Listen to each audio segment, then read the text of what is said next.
Et bien voilà, c'est parti. Bonjour à toutes et à tous pour une nouvelle vidéo. Cela faisait un petit bout de temps que je n'en avais point faite. D'abord parce que je manquais un peu de temps étant donné que je suis dans la rédaction de mon bouquin qui maintenant prend la tournure d'un pavé de 250 pages A4. Donc je pense qu'il y en aura beaucoup plus une fois qu'il sera mis en format livre. Donc voilà, donc ça me prend pas mal de temps. Ça et puis comment dire, les consultations que j'ai tout de même réduites parce que je me suis davantage consacré à mon livre, à l'écriture de mon livre.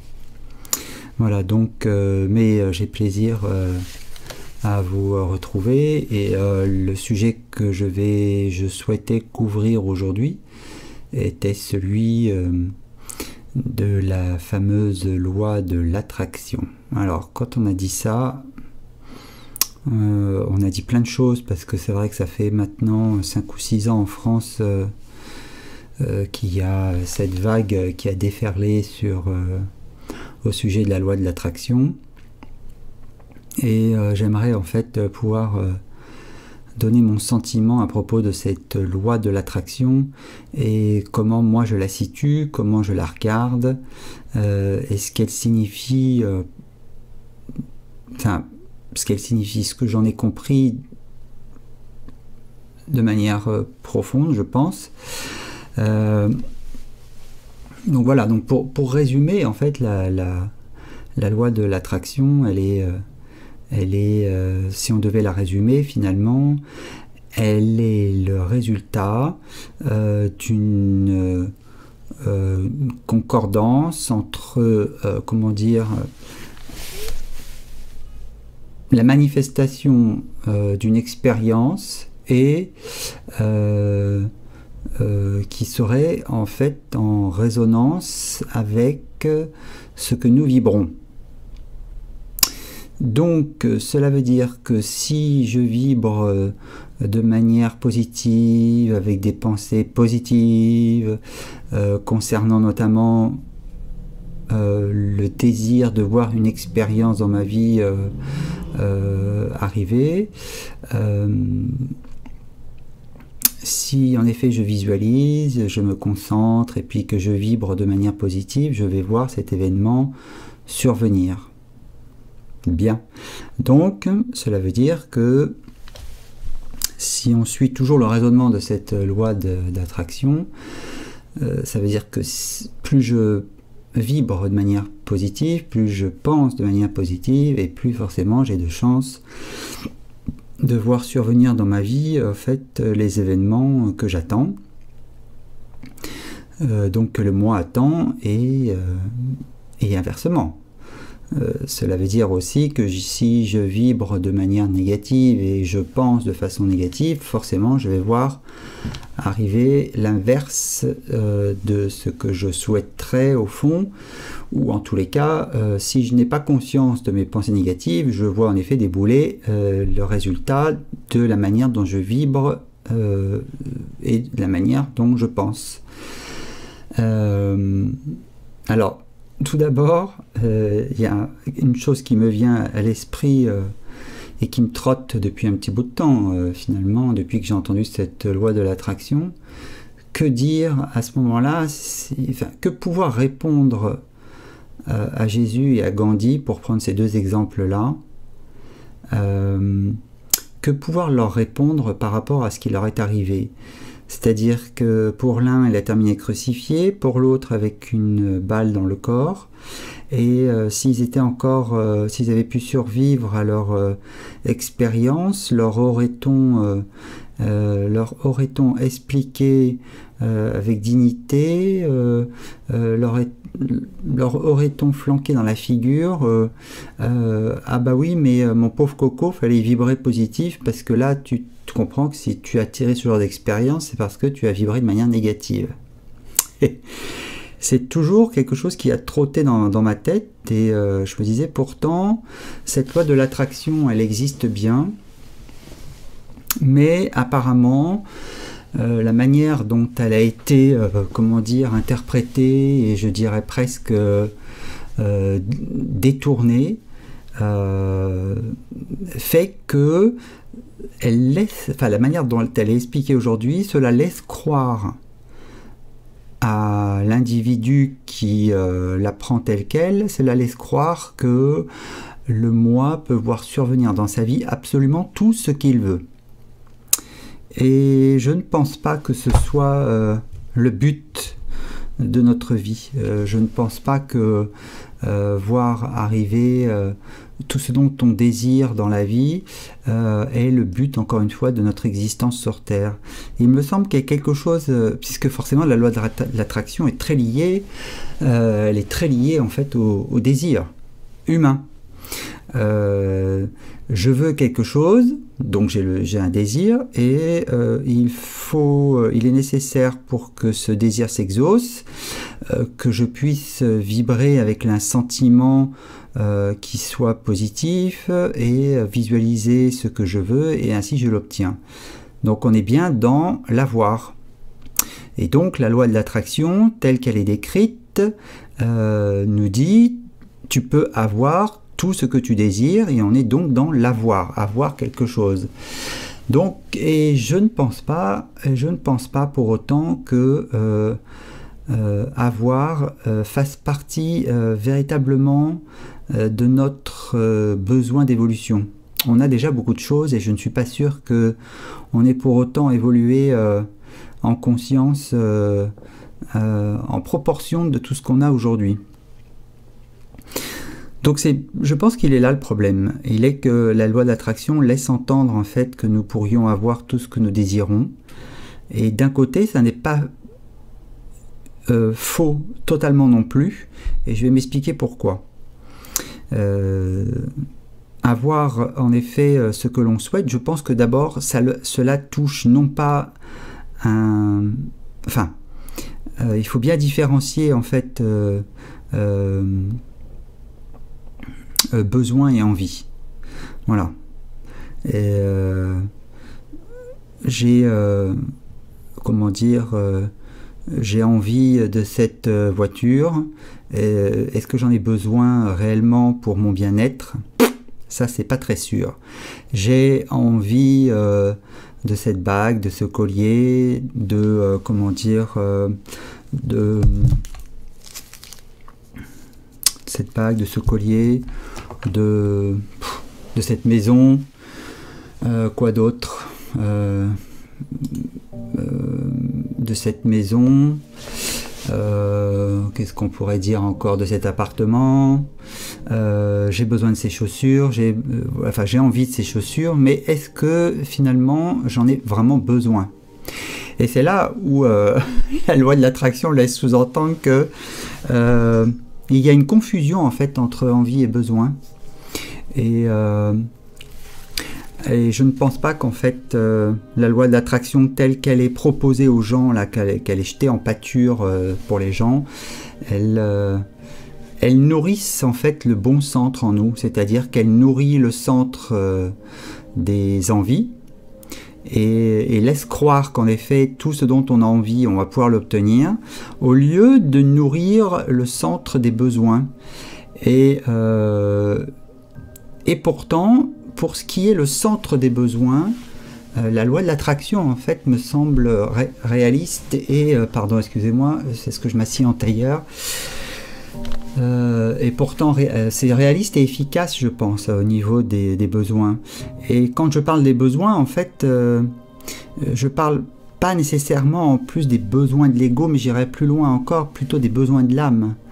L'âme est venue accomplir des choses sur cette terre, est venue expérimenter des choses parce qu'elle les a voulues. Et c'est bien sa volonté à elle qu'il s'agit de faire. Et ça se traduit la plupart du temps par des rêves profonds. Quand je dis des rêves profonds, c'est pas des rêves au moment où vous êtes endormi. C'est des rêves où vous rêvez de devenir quelqu'un ou de faire quelque chose, mais ce qui est pareil en fait, puisque vous êtes à travers ce que vous faites. Et ce sont ces rêves-là, en fait, que nous avons besoin de nourrir avant tout. Donc je pense que la loi de l'attraction, c'est quelque chose de juste, mais de juste pour notre âme. Et c'est pas forcément destiné à notre ego. Or, tel qu'on nous le laisse entendre actuellement à travers les livres qui ont été publiés, les vidéos et les supports comme ça à propos de la loi de l'attraction, laisse entendre en fait que cette loi va satisfaire tous vos désirs. Je trouve que c'est un peu facile. Et je trouve que c'est en plus embarquer les gens dans une illusion supplémentaire et donc une frustration encore plus grande, et au risque en plus de saper leur plus grand rêve finalement, puisqu'ils vont essayer pour des petites choses avant éventuellement, il y en a certains ou certaines par peur justement qui vont essayer de tester la loi de l'attraction sur des petites choses en se disant, si par exemple je tiens cette bague ou ce portefeuille ou je ne sais pas trop quoi encore en cuir, ce sac, cette mallette, cette sacoche, ce vêtement, si je l'obtiens, si j'obtiens cette petite chose, alors peut-être que finalement je pourrais espérer que mon rêve qui soit si grand puisse se réaliser. Alors imaginez un peu la chose suivante, c'est que si le désir se casse la gueule, excusez-moi l'expression, et qu'on ne s'en remet pas parce qu'on n'obtient pas ce qu'on désirait, et que derrière ça éteint définitivement la flamme d'un rêve plus grand, vous imaginez à quel point votre âme va se sentir complètement ligotée, emmurée, enfermée à vie, jusqu'à ce que mort s'en suive, puisque finalement plus rien ne pourra la délivrer. Elle ne pourra plus venir s'accomplir à travers son rêve et son besoin profond. Donc c'est ça peut-être aussi le danger de ce genre de divulgation sauvage, je dirais, de bas étage, mal interprété, mal enseigné. Ça manque de profondeur, ça manque de hauteur, vous prenez comme vous voulez, mais ça manque d'envergure, et c'est surtout bien destiné à satisfaire encore une fois le besoin d'avoir du Lego, alors que ça n'est pas ce que ni Bouddha, ni Jésus, ni Lao Tse, ni Confucius, ni Épictète, pour ne citer que, ni Eckhart Tolle, pour le reprendre lui, ni par exemple ce qu'enseigne non plus Cathy Byron.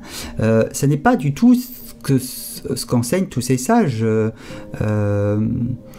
Tous ces sages enseignent aimer ce qui est, accepter oui à la vie, et ils ne sont pas du tout dans comment en avoir plus, en avoir davantage. Donc je pense que franchement avoir fait déballage de cette loi de l'attraction de cette façon, je trouve que en plus, encore une fois, c'est tellement vulgarisé, c'est tellement descendu à un étage très bas que par-dessus le marché, celui qui a vraiment, ou celle qui a vraiment des très grands rêves pourrait être très déçu d'avoir testé cette loi d'attraction pour des choses plus futiles qui ne seraient jamais arrivées et qui, au risque en fait finalement de saper un rêve plus grand qui aurait été sûrement porteur pour la personne et l'humanité entière. Donc d'abord, un grand message, ne renoncez jamais à vos rêves profonds, et je distingue encore une fois les désirs et les rêves, hein, c'est-à-dire que une personne peut rêver en effet d'être riche, et ça n'est pas un mal de vouloir être riche. Seulement, comment va-t-elle faire pour y arriver?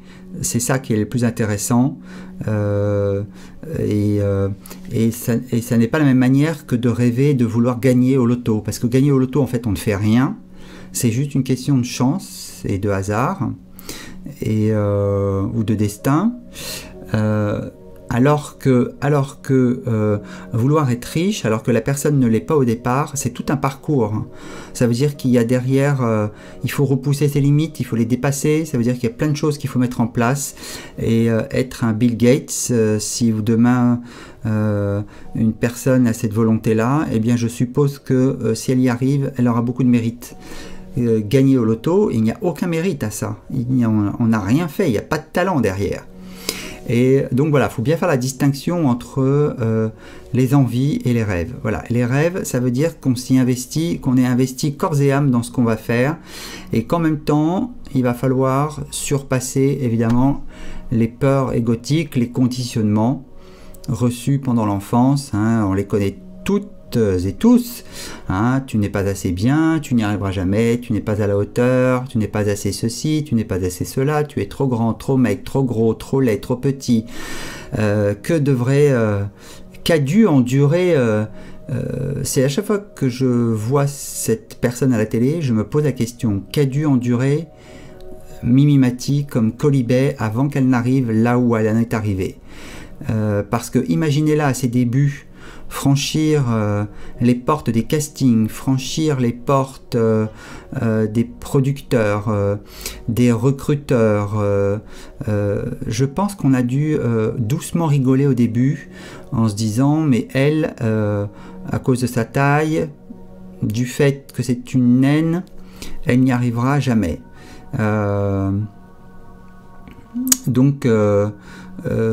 Et je dis naine à dessein parce que j'irai pas dire personne de petite taille parce que ce genre de contournement m'agace prodigieusement. Je suis moi-même malvoyant, donc je vois aucun problème à ce qu'on dise que je suis bigleux, ou je vois pas le problème qu'on dise d'une personne qui est non-voyante qu'elle est aveugle, parce que c'est la même chose en fait, et ça n'est pas une injure, ce n'est pas une insulte, c'est juste un constat. Si on dit à un chat qu'il est noir, c'est pas, on va pas dire il est de couleur sombre. Et on en est à dériver comme ça dans des expressions qui n'ont pour moi aucune importance dès lors que ça n'est pas lancé comme une injure. Donc pour revenir à Mimi Mati, j'imagine que pour réussir, elle a dû en effet dépasser beaucoup de ses propres résistances à elle, de ses propres doutes, puisque forcément, à force de s'entendre dire, à force d'avoir des refus au niveau des castings, à force de s'entendre dire sûrement certaines choses désagréables, ou des sourires narquois, je pense qu'elle a dû douter plus d'une fois quant à la réussite de son rêve. Et donc, pour revenir au rêve, puisque je faisais juste une parenthèse avec Mimi Mati, mais je pense parce que quand je la vois souvent à la télé, je me dis qu'est-ce qu'elle a dû endurer avant d'arriver là. Voilà, et quel colibet elle a dû se prendre, quel jugement, quel ricanement elle a dû se prendre dans la figure ou dans son dos pour en fait pouvoir juste parvenir à son rêve, parce qu'elle ne faisait pas partie en plus d'une norme admise. Et bon voilà, donc du coup il faut bien distinguer en effet désir et rêve. Et je pense que la loi de l'attraction fonctionne très bien par rapport au rêve, et c'est justement là qu'elle fonctionne. Et je pense que la loi d'attraction est destinée pour les gens qui ont des rêves profonds, et qui désirent en effet faire quelque chose de leur vie, mais qui en fait ont des doutes. Et justement la loi de l'attraction leur dit ne doutez pas. Au contraire, cultivez votre rêve, vivez-le déjà dans votre esprit, ressentez-le et vibrez-le justement, pour que justement vous alliez dans ce sens-là, pour que la peur diminue et le doute diminue. Et je pense finalement, d'une manière pragmatique, que cette loi d'attraction, elle est destinée aux gens finalement qui ont des doutes quant à la réalisation de leurs rêves. Non, ne doutez pas, vos rêves se réaliseront, si tant est qu'ils soient dépendants de vous et non pas dépendants d'un autre ou du hasard. Parce que c'est vous qui devez le fabriquer et c'est vous qui devez aller au charbon tous les jours pour le mettre en place. Mais ne doutez pas qu'il puisse arriver, puisque si vous avez ce rêve, c'est que d'abord, un, vous êtes à la hauteur de ce rêve, sinon vous n'auriez pas ce rêve, et que deux, il arrivera forcément puisque vous êtes, puisque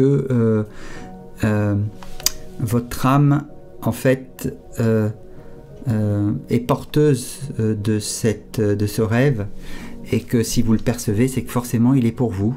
Sinon, vous ne le percevriez pas et vous auriez un rêve moindre. Donc chacun est à la hauteur de son rêve, et je pense que la loi de l'attraction favorise grandement l'exploration de notre potentiel. Et notre potentiel, c'est justement nos rêves profonds de réalisation et d'accomplissement. Donc vibrer ce rêve, c'est-à-dire c'est le ressentir, c'est y penser tout le temps, soir et matin, c'est comment dire, se voir le réaliser, voir comment on le réalise, voir qui on est et ressentir ce que l'on est au moment où on sait qu'on le réalise. C'est, j'allais dire, visualiser par avance le résultat et éprouver la joie en fait de ce résultat. Et en fait, la loi de l'attraction, elle est destinée à ça, et non pas à obtenir un bijou supplémentaire, un livre ou autre chose. Ça n'est pas du tout la même chose. Je pense aussi que, comment dire, je pense aussi que tout le rabattage qui s'est fait autour de la loi d'attraction est pour moi simplement à but commercial, et je pense d'ailleurs que ça a bien marché, puisque on est dans une société où justement les désirs, enfin les rêves profonds sont de plus en plus durs à réaliser parce que les circonstances sont de plus en plus difficiles. Et je parle des circonstances sociales, politiques, économiques, mais c'est pas pour autant, c'est pas une raison pour autant pour y renoncer, parce que chacun est venu pour réaliser son rêve et il est vital en fait de le réaliser. Et quand je dis il est vital, c'est-à-dire c'est vraiment du ressort de l'âme, voilà. Donc tâchons d'exploiter en fait les choses à bon escient. Et la loi de l'attraction en fait n'est pas faite pour exploiter finalement les désirs de l'ego, mais davantage faite pour exploiter les désirs, enfin les rêves profonds de l'âme. Voilà. Donc c'est pas la même chose, c'est pas des envies, ce sont des besoins. Et tous les événements de votre vie d'ailleurs, toutes les circonstances de votre vie participent en fait, en réalité si vous réfléchissez bien, participent en fait à pouvoir, l'univers conspire en fait à réaliser votre rêve. Et même si l'univers vous envoie une expérience terrassante, n'imaginez pas que c'est pour vous punir de quelque chose, c'est enlevez ça de votre esprit, c'est pas du tout dans ce but-là. Dieu ne punit absolument pas, ni l'univers, enfin l'univers n'est qu'amour, donc comment en aimant on peut punir quelqu'un? Non. Si vous avez des grands rêves et qu'en même temps vous vivez une vie qui vous semble chaotique, catastrophique et insoutenable et incommensurable dans la souffrance, n'imaginez pas que c'est pour vous blâmer ou vous punir de quoi que ce soit. Non, c'est justement parce que c'est un tremplin qui va vous permettre de pouvoir exploiter pleinement votre potentiel et accomplir votre rêve. Donc surtout gardez bien ça en tête. Beaucoup s'imaginent que tout ce qui nous arrive en fait est pour nous punir, pour nous blâmer. C'est pas du tout ça. Si nous cherchons au-delà des apparences, en fait, nous apercevons que l'univers nous aide. Il nous aide surtout à trouver nos priorités, à aller vers l'essentiel et à aller chercher des forces en nous, à aller chercher la paix en nous, à aller chercher l'amour en nous, à aller chercher la sérénité en nous et la force d'accomplir justement nos rêves et à faire le tri entre le futile de l'essentiel. Et je pense pas qu'un bouquin de plus, une voiture de plus, une maison de plus, une bague, un collier, un portefeuille, un vêtement, des lunettes soit les lunettes de soleil soient en fait ce dont nous ayons vraiment besoin. Je ne pense pas. En tous les cas, je ne suis pas sûr que Gandhi, Jésus, Lao Tzu, Confucius soient partis en nous ayant dit obtenez beaucoup. Voilà. Détenez, possédez, parce que c'est là le secret du bonheur. Non, le secret du bonheur, c'est d'être, une des clés du bonheur, c'est d'être en adéquation avec nos rêves profonds. Et la loi de l'attraction, justement, est destinée à servir ce rêve profond. Donc, utilisez la loi de l'attraction pour ça. Si en effet, vous avez plus de doutes que de confiance en vous, mais pas pour obtenir des biens et pas pour, en fait, satisfaire un ego qui d'ailleurs au demeurant n'en sera pas assez satisfait, puisque à partir du moment où il va en effet obtenir quelque chose, il va encore en vouloir plus, posséder encore davantage, et finalement il va s'apercevoir que plus il possède, plus il se sent vide, plus il se sent creux, plus il se sent en fait dépossédé de tout. Bref, sans faire de jeu de mots. Donc voilà, je voulais faire une vidéo là-dessus parce que ça me semblait vraiment essentiel. J'espère qu'en tous les cas, ma petite intervention vous aura fait réfléchir différemment. Je l'espère aussi.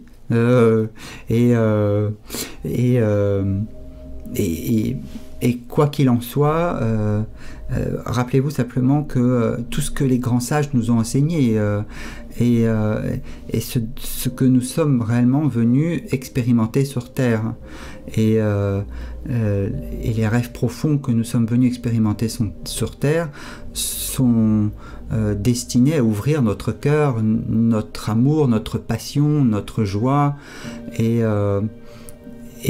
comment dire, tout participe à ça, même les événements les plus difficiles participent à ça, à développer en nous notre cœur, notre capacité à aimer l'autre, à nous aimer nous, à aimer notre vie, à aimer tout court. C'est le cœur qui doit être au cœur de la loi de l'attraction. Comment puis-je aimer davantage? Voilà, ça devrait être au cœur de tout questionnement dans une vie. Comment ouvrir mon cœur à ce qui est, comment ouvrir mon cœur à l'autre, comment aimer pleinement, comment aimer inconditionnellement. Et quand je dis aimer, c'est pas seulement apprécier l'autre, c'est comment vivre ce sentiment d'amour, comment vivre cet état d'amour, parce qu'en même temps, c'est pas seulement une capacité, c'est aussi un état d'être. On reçoit en nous l'amour et on le ressent, et comment ressentir davantage cet amour. Voilà, je pense que, si je ne me trompe pas, je pense que c'est le but d'une vie. Je ne pense pas qu'on nous a enseigné que posséder allait nous rendre heureux. Et en plus, si je ne me détrompe, si je ne me trompe pas, je ne pense pas que notre coffre-fort suive notre cercueil à notre enterrement. On ne l'emporte pas. Hein. Ce qu'on emporte par contre, en passant de l'autre côté, je pense que ce que nous emportons, c'est notre capacité à avoir aimé et à avoir ressenti cet amour divin en nous et l'avoir communiqué, avoir transmis notre flamme. Donc voilà.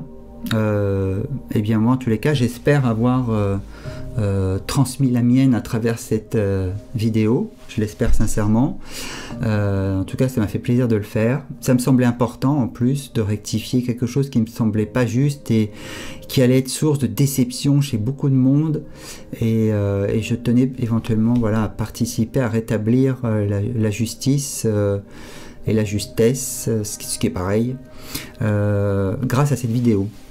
Voilà, merci à toutes et tous de m'avoir écouté, et je vous souhaite eh bien justement un bon exercice de la loi d'attraction et en ce qui concerne vos rêves profonds, et encore une fois des rêves dans lesquels c'est vous qui en êtes l'auteur, c'est vous qui remontez les manches et mettez les mains dans le cambouis.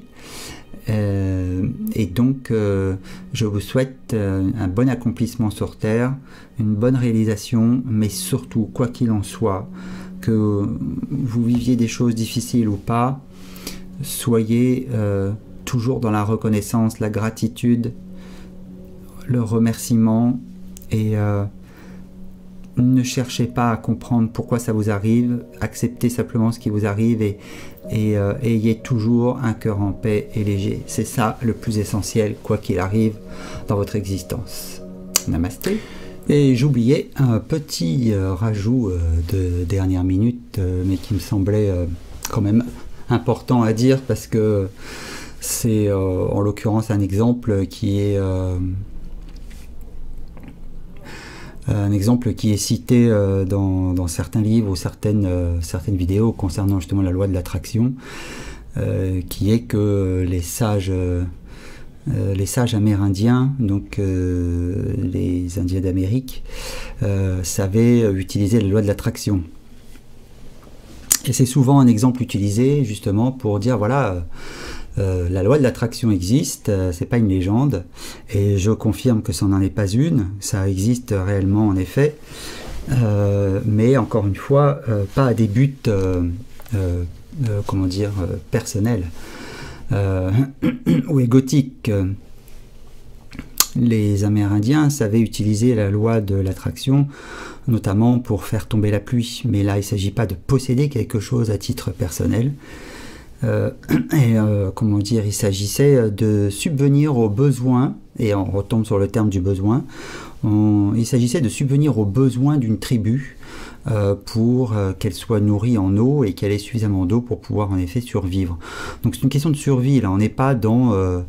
la tribu n'utilisait pas, comment dire, la loi de l'attraction pour avoir des beaux vêtements... comment dire, des beaux vêtements en cuir, des nouvelles chaussures ou un nouveau tipi. D'ailleurs, on se demande bien comment, en utilisant la loi de l'attraction telle qu'elle est décrite, on se demande bien comment ils auraient pu avoir des nouveaux vêtements, un nouveau tipi ou des nouvelles chaussures sans qu'ils ne fassent rien. Donc, voyez bien que la loi de l'attraction, en effet, existe, mais à un certain niveau. Et de plus, comment dire... de plus, celui qui était en charge de faire tomber la pluie, c'était souvent le sage de la tribu. Donc le seul en fait à maîtriser, avoir vraiment une maîtrise sur comment dire, le ressenti et le comment dire, oui c'est ça, le ressenti, et c'est ce qui est le plus important. Donc les autres n'ayant pas cette maîtrise-là ne pouvaient pas faire tomber la pluie. Seul le sage pouvait le faire. Et le sage, a priori de la tribu, on n'a jamais eu de récit dans lequel le sage de la tribu s'amusait enfin comment dire, avec cette loi à obtenir, par exemple, je sais pas moi, un bon bison bien grillé sur le feu en se croisant les doigts. Donc parce qu'il savait bien qu'il y avait des limites en fait comment dire, à ce que cette loi pouvait faire et ne pas faire. Donc ils étaient obligés de chasser le bison pour pouvoir survivre, et c'est pas en se mettant en rond autour d'un feu et en se mettant à visualiser un beau bison à manger, en le ressentant, en le vibrant, en ayant des pensées positives, que le bison allait se présenter tout seul en frappant à la porte en disant coucou, c'est moi, je viens pour me sacrifier pour que vous puissiez vivre. Donc voilà. Donc il savait que de toute façon cette loi n'était applicable que pour des besoins fondamentaux, et il savait l'utiliser. Et encore une fois, c'était le sage surtout qui savait maîtriser cette technique, parce que elle requiert de savoir en effet d'être dans la vibration, et la vibration de joie, de foi, de confiance, enfin bref, prenez ça comme vous voulez. Mais voilà. Donc je voulais faire ce petit rajout là. Il a été dit aussi que certaines personnes ont utilisé la loi de l'attraction en effet pour se guérir, pour guérir d'une maladie. Mais ce qu'on oublie souvent de dire dans tout ça, c'est quand la personne dit voilà, j'ai décidé d'utiliser cette loi pour guérir, j'ai décidé, enfin ce qu'on oublie de dire dans tout ça, c'est d'où vient cette voix. Et c'est là que c'est très différent entre le moi qui dit je veux, je désire, et et j'attends, et de la petite voix en fait qui elle est beaucoup plus profonde, plus comment dire, plus profonde dans le sens que ça n'est pas la petite voix liée à l'ego, mais plus la voix de l'âme ou la voix de votre ange gardien, vous prenez ça comme vous voulez, qui elle en fait est en train de vous inspirer sur votre chemin, sur ce qu'il y a à faire maintenant. Je pense comment dire, à Ina Segal qui sur son chemin comment dire, s'est permise de pouvoir guérir de sa maladie, et Dieu sait si elle était invalidante, mais c'est pas la technique qu'elle a employée qui l'a guérie, c'est pas ça. La technique qu'elle a employée, ce sont les conséquences de la petite voix qu'elle a entendue et de ce qu'elle a suivi en elle, donc de ce qui était en amont en fait, le déclencheur. Et le déclencheur, c'est encore une fois une prise de conscience, et cette prise de conscience l'a amenée à d'autres choses. Mais en fait, sa technique, même si elle est excellente, ne veut pas dire pour autant qu'elle va marcher pour vous, parce que ce qui marche pour quelqu'un, ce qui marche surtout pour la personne, c'est de revenir à soi et d'écouter. Tout part de là en fait, tout part de là. C'est-à-dire écouter votre cœur, écoutez ce que votre petite voix vous dit à vous de faire maintenant, pour que vous puissiez faire un pas de plus. Et que ça soit une démarche de guérison, ou monter une entreprise, ou réaliser, tout simplement réaliser votre rêve, que ça soit n'importe quelle démarche, l'important c'est toujours de revenir maintenant et d'écouter la petite voix. Et ensuite, évidemment que les techniques peuvent marcher pour quelqu'un pour qui c'est le même chemin. Mais néanmoins, le plus important pour arriver à faire un pas de plus dans sa vie, c'est justement d'écouter cette petite voix au fond de nous que nous avons tous. Et nous avons tous des réponses qui sont disponibles. Simplement, le problème, c'est que je ne pense pas que nous soyons tout le temps à l'écoute de cette petite voix. Donc voilà, je voulais faire ce petit rajout pour clore cette vidéo. Merci de votre patience. Merci de m'avoir écouté jusqu'au bout. Et encore une fois, écoutez, passez une agréable journée. Namasté.